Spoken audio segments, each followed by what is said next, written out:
뉴욕 라과디아 공항에서 착륙 중이던 여객기와 소방차가 충돌하는 사고가 발생해 2명이 사망하고 수십 명이 부상을 당하는 사고가 발생했습니다. 라과디아 공항은 즉각 공항을 폐쇄하고 사건을 조사 중에 있습니다.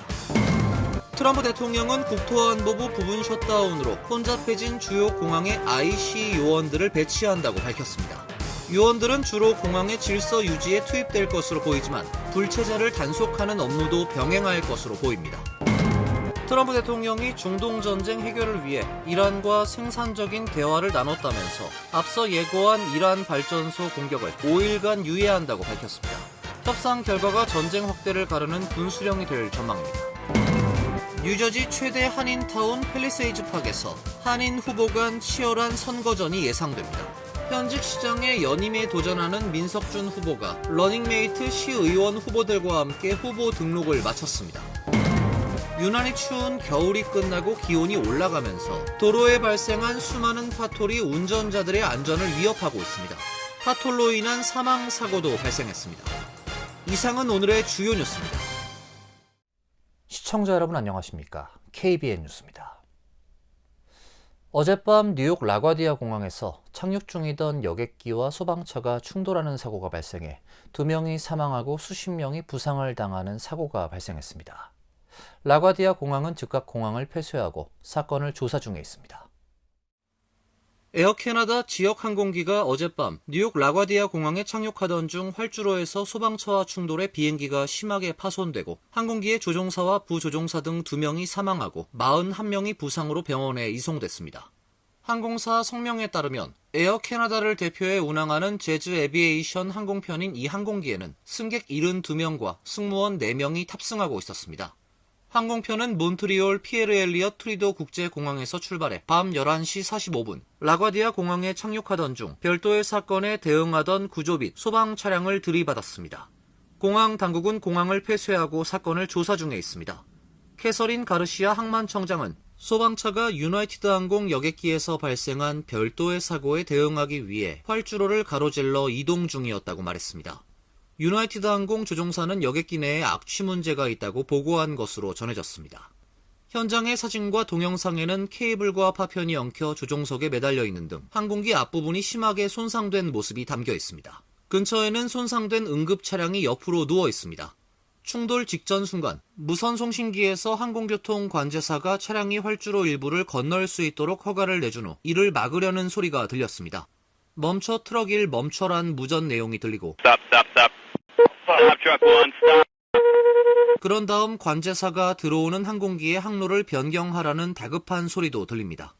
제즈 에비에이션은 사고를 확인하는 성명을 발표하고 승객 및 승무원 명단이 예비 명단이며 확인 대상이라 밝혔습니다.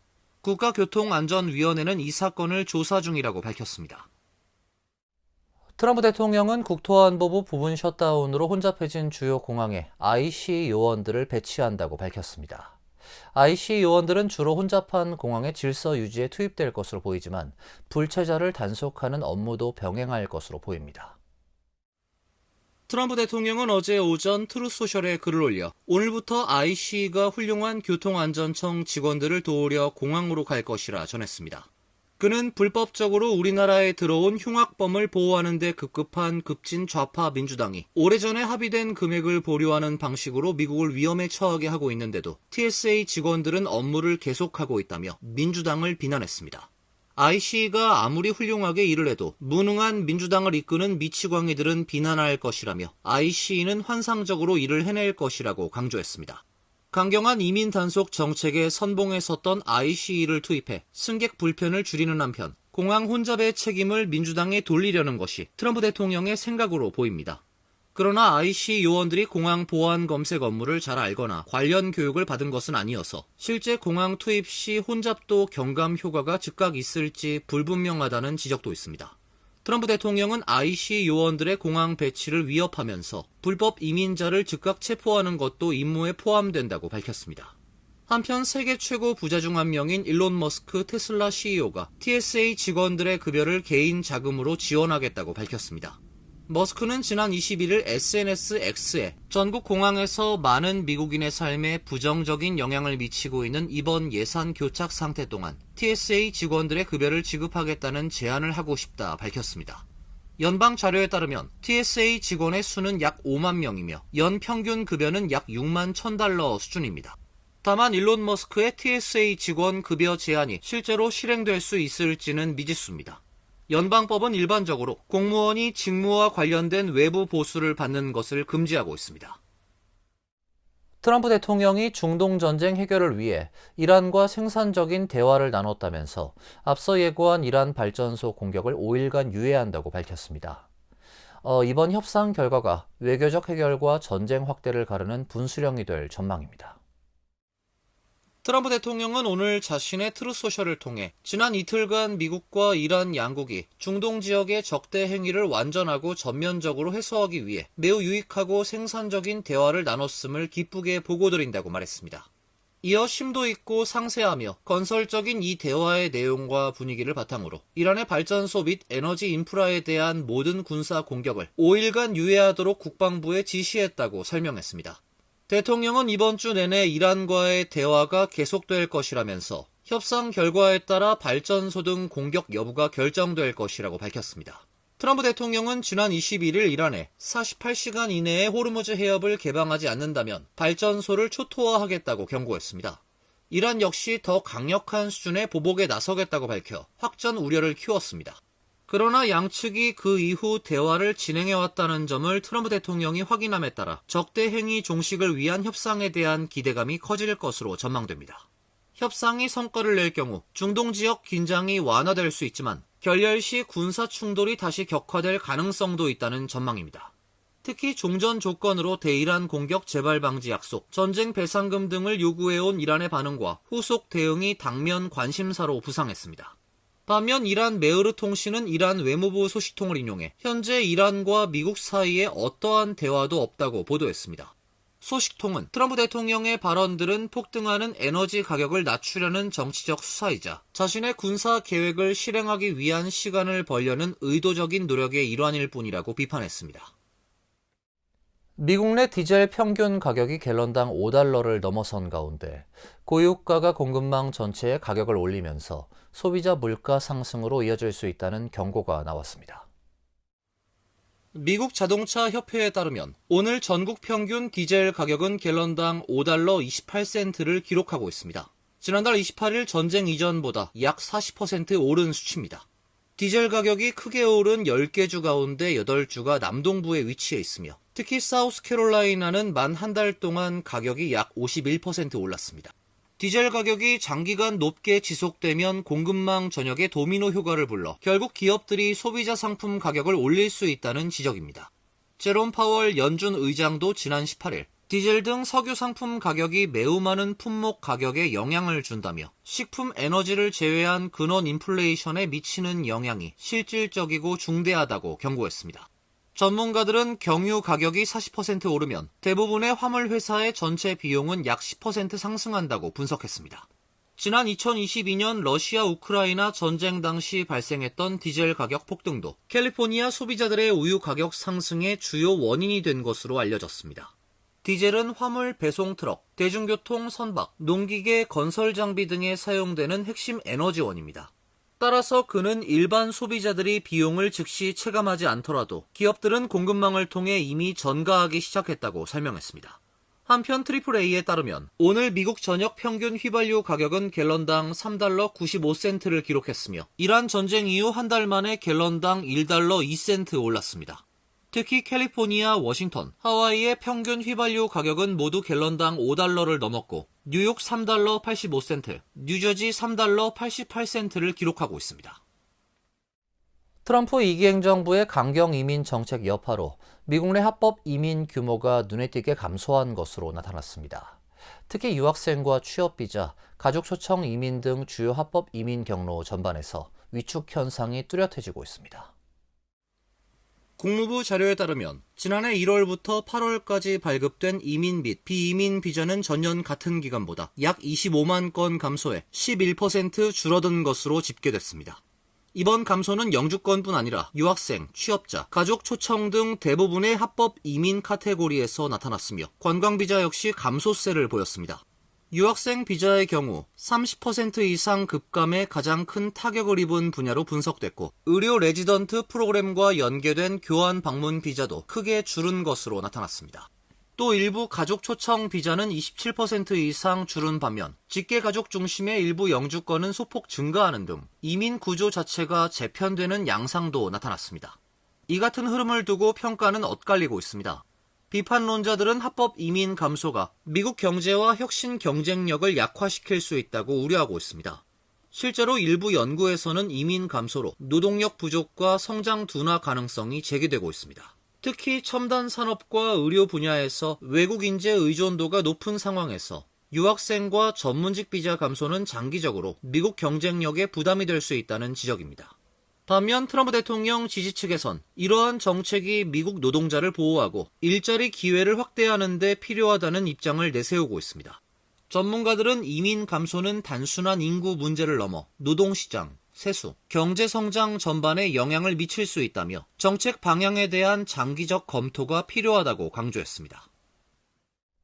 뉴저지 예비선거가 2달여 앞으로 다가온 가운데 뉴저지 최대 한인타운 팰리세이즈 팍에서 한인 후보 간 치열한 선거전이 예상됩니다. 현직 시장에 연임에 도전하는 민석준 후보가 러닝메이트 시의원 후보들과 함께 후보 등록을 마쳤습니다. 오는 6월 2일 치러지는 민주당 예비선거에서 뉴저지 팰리세이즈 팍 시장에 도전하는 민석준 후보와 시의원에 도전하는 원유봉, 제이슨 줄리아노 후보가 지난 금요일 타운 클럭 오피스를 찾아 후보 등록 서류를 제출했습니다. 팀 민석준은 주민 요구에 부응하는 책임을 지는 시장과 시의원이 되겠다며 주민과 적극 소통하고 지역사회의 다양한 요구에 대한 해결책을 내놓는 선거 캠페인을 전개해 나가겠다고 밝혔습니다. 이번 예비선거를 앞두고 저를 포함한 또 저희 의원들 후보님들 원희봉 의원님 또 제이슨 의원님을 포함한 저희 캠프가 6월 2일 선거를 위해서 승리를 위해서 더 주민과 소통을 하고 또 주민들이 필요로 하시는 부분들을 저희가 해소할 수 있는 그런 후보자들이 되기 위해서 정말 많은 노력을 하겠습니다. 올해 펠팍시장, 시의원 민주당 예비선거는 그 어느 때보다 뜨거운 경쟁이 예상됩니다. 특히 시장 예비선거에서는 연임을 노리는 폴김 시장과 현직 시의원 민석준 후보 간 치열한 선거전이 예상됩니다. 뉴저지 한인회가 회관 건립을 위한 모금운동을 다시 시작합니다. 연말까지 $100,000를 모금해 회관 건립을 위한 초석으로 사용하겠다는 계획입니다. 뉴저지 한인회는 지난 금요일 한인회관에서 기자회견을 개최하고 회관 건립을 위한 추진위원회 발족을 공식 선언했습니다. 추진위원회는 문조 뉴욕 한인 상공회의소 회장, 데니얼 리, 엔지마, 김현주, 신석호 위원 등으로 구성되며 위원장은 송미숙 회장이 맡게 된다고 밝혔습니다. 송미숙 회장은 뉴욕 총영사관 측과도 만남을 통해 회관 건립을 위한 협조를 당부했다며 뉴욕, 뉴저지를 나누지 않고 범동포적인 모금 활동을 전개해 나가겠다고 밝혔습니다. 우리 동포님들이 지금 뉴저지에 또 많이 살고 계셔요. 그래서 뉴욕, 뉴저지를 가르는 것보다는 합심해서 회관 만드는데 크게 저희가 같이 하는 게 좀 맞다고 생각하고 어제 영사님들하고도 간담회를 했는데 동포 차원에서 좀 회관 모금에 좀 협조들을 부탁한다고 저희가 간곡하게 부탁을 드렸습니다. 추진위는 이번 프로젝트는 단순한 기부가 아닌 100명의 참여로 이루어지는 공동체 운동이라며 한 사람이 $100씩 참여해 총 $100,000의 종잣돈을 마련하겠다고 밝혔습니다. 한편 뉴저지 한인회는 지난 2016년 전직 회장들을 중심으로 구성된 별도의 회관 건설 추진위원회가 있으며 현재 $60,000여 기금을 모금한 상태입니다. 송 회장은 기존 위원회와는 별도로 새 위원회를 운영하겠다는 입장입니다. 유난히 추운 겨울이 끝나고 기온이 올라가면서 도로에 발생한 수많은 파톨이 운전자들의 안전을 위협하고 있습니다. 이달 초에는 파톨로 인한 사망사고도 발생했는데요. 뉴욕시는 보수 작업을 진행하고 있지만 워낙 숫자가 많아 앞으로 완전 보수까지 2달 이상 걸릴 것이란 예상입니다. 뉴욕 포스트는 뉴욕에서 팟홀 신고가 크게 증가했다고 보도했습니다. 지난 21일까지 뉴욕에선 팟홀 신고가 22,887건 접수됐는데 지난해 같은 기간보다 119% 증가한 수치입니다. 동시기 기준 신고 건수는 역대 4번째로 많고 연간 증가율은 역대 최대 수치에 해당합니다. 팟홀은 빗물이나 눈이 내린 뒤 아스팔트 도로 사이로 스며들고 얼었다가 녹는 과정을 거치면서 도로의 상태가 악화됐을 때 자주 발생합니다. 뉴욕은 이번 겨울에 추운 날씨로 인해 잦은 결빙 및 해빙 현상을 겪었고 그와 함께 포트홀이 급증한 것으로 추정됩니다. 팟홀의 증가는 인명피해를 낳기도 했습니다. 이달 초 퀸스 오존팍에서 한 남성이 스쿠터를 타고 가다가 팟홀에 걸려 사망했습니다. 위험한 상황이 이어지자 시민들은 SNS를 통해 도로 상태를 향한 불만을 토로했습니다. 팟홀 신고가 급증하면서 뉴욕시 교통국은 집중 보수 작업에 들어갔습니다. 다만 올해 접수된 신고 중 4,000건 이상이 아직 처리 중 상태에 머무르는 것으로 전해졌습니다. 뉴욕시 교통국장은 환경이 습하고 해빙 현상이 계속되고 있어 작업이 아직 끝나지 않았다고 밝혔습니다. 작업자들은 인력이 부족하다면서 6월까지 가야 모두 메울 수 있다고 전망했습니다. 이어서 간추린 소식입니다. 100년 가까이 운영된 CBS 라디오가 오는 5월 22일부터 뉴스 서비스를 폐지한다고 밝혔습니다. 바리 와이스 CBS 편집국장은 임직원에게 보내는 서한을 통해 쉽지는 않았지만 필요한 결정이었다며 라디오 프로그램 전략의 변화와 힘든 경제적 현실이 맞물리면서 서비스를 이어가는 것이 불가능해졌다고 설명했습니다. CBS 뉴스 라디오는 1927년 9월부터 지금까지 100년 가까이 운영한 CBS 뉴스의 근간으로 꼽힙니다. 2017년 라디오 방송국을 매각했지만 여전히 매시각 라디오 뉴스를 생산해 전국 약 700개 제휴 방송사에 서비스를 제공해왔습니다. CBS 뉴스는 구조 조정과 함께 전체 임직원 1000명 가운데 6%를 감원할 예정입니다. CBS 뉴스는 지난해 10월에도 파라마운트와 스카이댄스 합병 후 첫 구조 조정의 일환으로 약 100명을 해고한 바 있습니다. 지난 19일 밤부터 20일 새벽 사이 하와이 오아후 섬에 평소 2-3개월에 해당하는 비가 단시간에 집중되면서 폭우로 하천이 범람하고 저지대가 빠르게 물에 잠기는 등 피해가 확산됐습니다. 오아후 비상관리당국은 와이아와 댐이 붕괴되거나 둑이 무너질 가능성이 있다며 인근 주민 5천여 명에게 즉각 대피를 명령했습니다. 1906년 건설된 해당 댐은 과거 한 차례 붕괴된 뒤에 재건된 시설로 이후에도 여러 차례 안전 문제 지적을 받아왔습니다. 폭우는 섬 북부 해안 지역에도 큰 피해를 남겼습니다.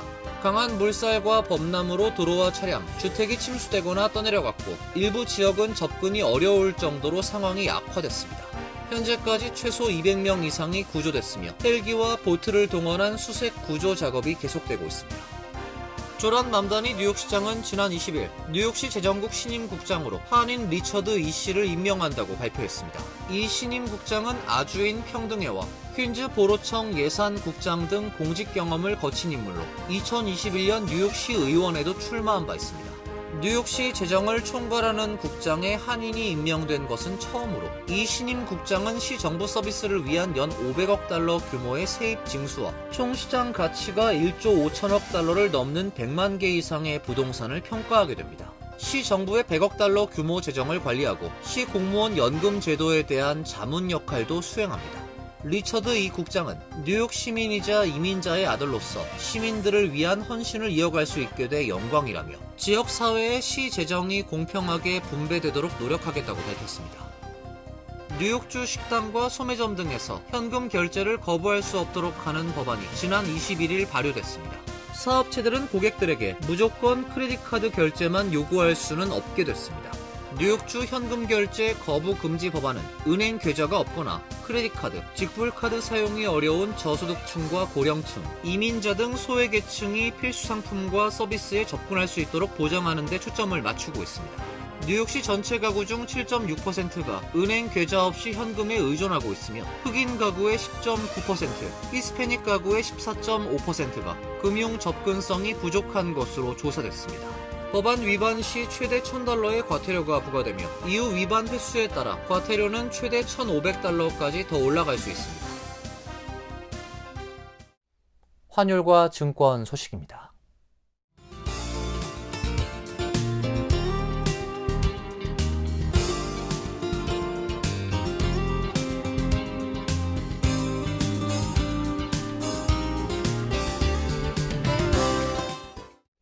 이어서 날씨입니다.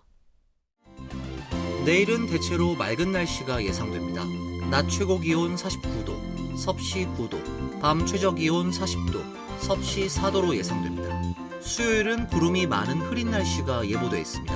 목요일은 다시 맑은 날씨가 예상됩니다. 이상으로 KBN 뉴스를 마칩니다. KBN과 함께 즐거운 시간 되시길 바랍니다. 동부 최대 한인방송 KBN이 제작하는 KBN 뉴스는 웹사이트 mykbn.com 그리고 유튜브와 페이스북에서 다시 보실 수 있습니다. 좋아요, 구독, 알림 설정은 뉴스 제작에 큰 도움이 됩니다.